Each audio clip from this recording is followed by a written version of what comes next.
Welcome to another PBT Extra here with Corey Robinson. And Corey, the NBA Finals look like they're going to close out with a Laker championship. And I got to say, I have been so impressed with the Laker defense. They have been amazing. And look, I love that in Game 4, Frank Vogel has the option to say, hey, we're struggling stopping Jimmy Butler. I'm just going to put Anthony Davis on him. That's such a luxury. Did you see all, I can't get over that one shot Tyler Hero had where he had to shoot it, I think, into the stratosphere. Like yes. It was like a teardrop where I think it may have hit the moon or Mars or something and then came in. Like everyone's shot was so affected by Anthony Davis, and I love to see, and he's one of those shot blockers who can move in space. It's not like he's just standing under the rim, arms straight up. He's a guy who can move and guard you out on, 18 foot, 20 foot. So seeing him affect people's shots was just amazing to me. And he started to have that effect as the game, especially in Game 4 as it went on. Jimmy Butler would drive into him. Jimmy's so strong in his body and wants to just move into you. But Davis is so long that even if he does that, he can't shoot over him that easily. And you see Butler passing out of and thinking about it. He's getting there and you're like, oh, Butler's going to dunk this. And he's dishing it out for a three. And a few other guys were doing that because they're thinking about it now. It's in their head. They're not like, oh, I'm just going to finish this through whoever's in my way. They're thinking, I got blocked by Davis, and in a key point in the game, he actually went at Davis, and Davis, right late in the fourth quarter, Davis shut him down. And there was moments, too, in Game 3 where, there was even, some criticism levied against Jimmy Butler for not finishing at the rim. He would drive, and he would almost be wide open and then dish it. And I think it's not necessarily just only that concept of AD is going to block me, but also, the Heat's whole game plan is team first, not individual. But then you need a 40-point performance by your star. You need Jimmy Butler, especially with Dragic out, and at the time Bam was out. Jimmy's going to have to carry the load. So, in Game 3, you saw him go more into like a shoot first mentality, and it paid off very well for the Heat. And then in Game 4, it was more of like a share the ball mentality, and it didn't really have the same effect. And I don't know how much he can shoot. The Lakers, we should say, it's not just Davis. Their defense has been on a string. They have been fantastic at getting out and making it difficult for Duncan Robinson and Tyler Hero. They're not getting the kind of threes they've got last series against the Celtics or pretty much all season long. And it's really throwing them off. And then you've got, I think the other thing that's really hurting the Heat here, those Kendrick Nunn minutes, which have been troublesome, those are Goran Dragic minutes.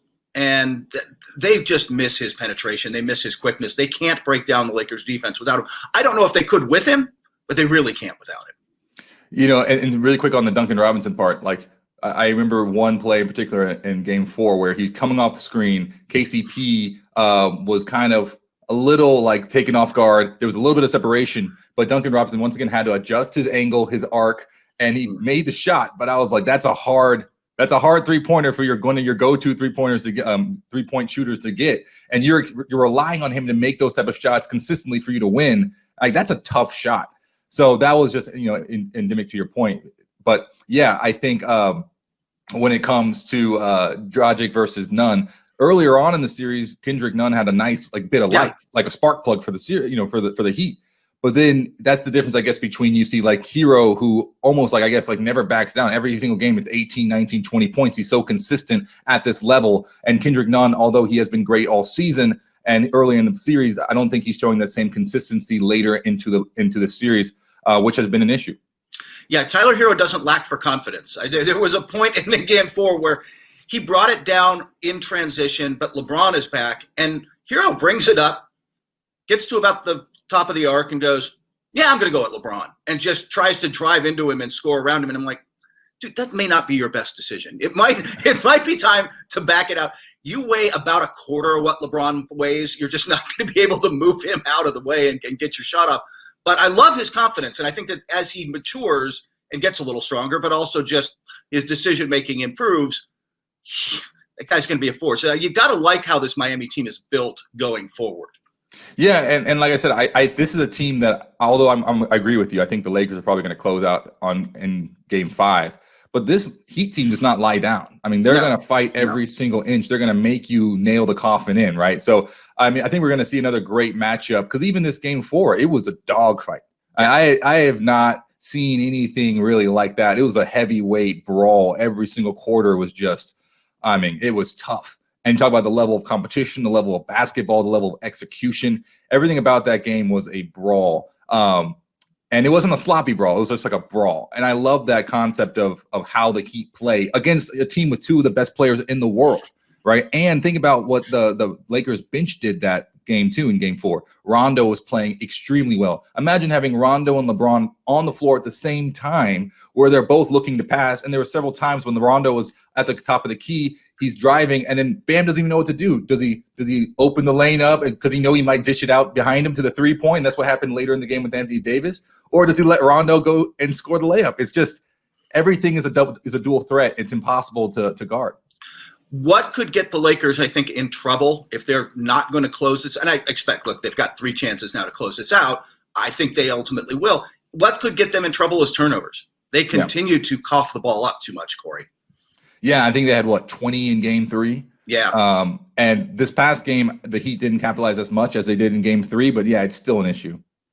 Yeah, it is, and the Heat didn't capitalize, but I think they can, and I think having Bam back obviously helps. Because, look, that was a dogfight. That was an old-school, physical, not quite throwback to the 90s, but more of that ilk than we've seen in a long time in an NBA Finals game.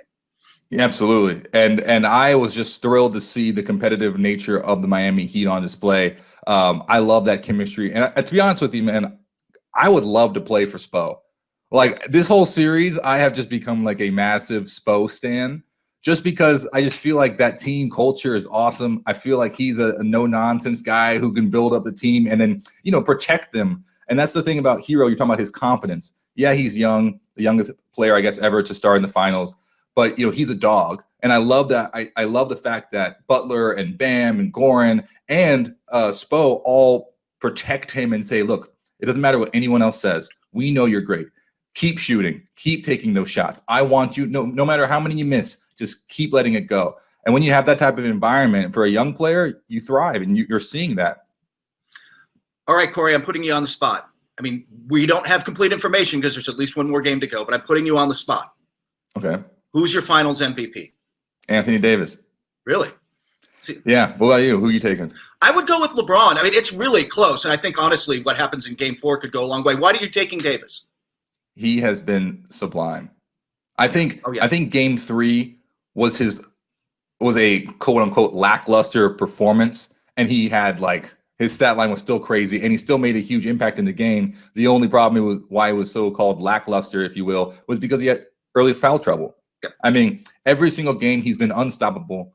He has fundamentally changed the way that the Heat operate on both ends. You can't guard him offensively. He's going to get 30. And defensively, he changes the whole dynamic of the game. So for me, it's a no-brainer. I think Anthony Davis, 100%. Yeah, and I think Anthony Davis's case is made by the defense we were talking about. Like the fact that he can go out and close off Jimmy Butler and limit him stymies the Heat, especially without Goran Dragic out there. They don't have another guy to go to create the same way. And their offense in the half court flounders. And a lot of that is Davis. I think he is unstoppable. Look, hit the dagger 3 in game 4. Yeah. He makes a lot of plays, but I think it's based on defense. To me, though, I was going with LeBron because ultimately, when it came time to close this game out, they're playing tight. LeBron's inspiring the team. They're going way under picks on him, right? Like they're playing 10, 12 feet off him, and he's like, all right, I'm going to drain a couple of deep threes just to get you guys to come out a little bit and play on me. And then he had 11 points in the fourth quarter. He got to the line. He, to me, is able to still carry this team in an ugly half-court offense to enough points to win. And I think that's going to get him the MVP. But I don't envy the voters out there in the bubble because that's a real coin toss. Yeah, look, LeBron is LeBron. He has been obviously he's been incredible this series too. But I just feel, Anthony Davis, the way he's been playing, it's been sublime. That's the only word I can think of. Yeah, he has been phenomenal. And like I said, I think what happens in game 4 could swing this because it's game 5 or and beyond potentially. But those final games will determine a lot of this because, if I had to vote right now, I'd be thinking, yeah, let's see what happens in the next game. I'm not sure. I don't know that I would totally have it's not a case where my mind would be made up because one player has dominated that much. The Lakers have been a two-headed monster, so to speak, and the Heat don't seem to have an answer for it. But they're hanging in there. They're hanging in there. Look, that team fights, man. That team fights, and they are not going to go quietly into that good night, Corey. They are going to fight this one. One other big bit of news out there, Doc Rivers was unemployed for all about 72 hours, and he's now the head coach of the Philadelphia 76ers. You like that hire? Absolutely. Kurt, I think Doc Rivers is one of the best coaches in the NBA. I absolutely adore him. So I'm very happy for him. And I think this is a great fit. You look at the 76ers, everyone keeps asking, why aren't they better than they are? I mean, they have an unbelievable roster. So who else can unpack that roster's potential than Doc Rivers? I love it. I like it too. I think he gets through to star players and uses them smartly. I mean, you think back to when he took over the Clippers, the Lob City Clippers. I think there's stuff he can pull from that. They don't have a Chris Paul, but remember Blake Griffin, nobody was, he was just a dunker or whatever. He started running him at the elbow, especially the year Chris Paul was hurt a lot. Running the offense through him sort of like a Jokic, right? And it turns out Blake Griffin could hit mid-range shots, can pass, can do all this stuff, and he was fantastic in that role. I think you can start doing that with Ben Simmons a little bit, who's a fantastic passer. I think you're going to see them used in better ways. And I think the other thing Doc brings that the rumor wasn't always there before, he's going to hold those guys accountable. He's got the kind of gravitas and leverage to get in the face of a star player that not every coach has. Yeah, absolutely. And I think that, but he does it with such a, I think like a tenderness, I feel like Doc is, I don't want to say like fatherly, but I feel like, he's one of those guys who really cares about his players. And you can see that it's evident, his passion for the game, his passion for the community, and then his passion for his players is so evident. So I think that will go a long way, particularly when you look at Embiid and Simmons and their close relationship with Brett Brown, right? It seems like those two guys are players who want to have a close relationship with their head coach. So I think it's all wins all the way around. And look at the way that Doc Rivers has already coached Tobias Harris. Yep. And now Tobias Harris is like, the highest paid player on that team. He's one of your guys, 5-year, $180 million contract. So I think it's going to look really good for the 76ers. I think that they ended up with a good hire. This was what's interesting to me. The 76ers kind of planned this, not hiring Doc Rivers, but letting go of Brett Brown was something that seemed to be on the table from the start of the year, unless they really came through this year in a way unless they took another step forward off of last season, and they obviously didn't. Brett Brown was always kind of in trouble. The rumors have been out there. The Clipper thing was out of the blue, and I got a feeling that we're going to see a little more of this with players too, and some guys being moved. I think some teams are going to overreact to the bubble, and this was, in the Clippers case, an owner who just was like, we lost again. We should be better than this. Let's get a new coach.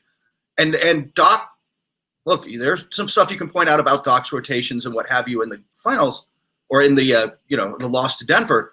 But that's a top 5 coach. And that's a rash move. And that wasn't thought through about, hey, well, if we get rid of him, we have this guy lined up to come in. They're interviewing Ty Lue. They'd like to get him, but Ty Lue's got suitors around the nation. They are talking to Darvin Ham, a top assistant who deserves a shot somewhere. But I don't think they had a plan for what's next. And if you're going to let go of somebody as good as Doc Rivers with everything going on, you better have a plan, and it can't be rash. Yeah. I mean, look at D'Antoni, and now I guess Coach, like you said, Doc was only on the market for what, 3 days? Yeah, 3 days, and bumped D'Antoni out of Philly. But you look at those two guys. I think this is a market for those established coaches who are top in the game, NBA Coach of the Year type coaches. They have the luxury to wait and kind of play the game of say, okay, well, who is a team that I would actually want to go coach for? Especially Doc, he still had time on his old contract that he was going to get paid anyways. But I think the bubble aspect, I agree with you that I think some teams are going to overreact. But I think this is a great opportunity for young guys like a Wes Unseld, like these top assistants. Yes. They're going to break in this, this prestigious club of the head coaching ranks, finally get a shot because this is a kind of a weird year. People are willing to take a chance. And other coaches are probably willing to sit out a year or two just to see how it shakes out. And I think we'll see some ascendant stars coming out of that.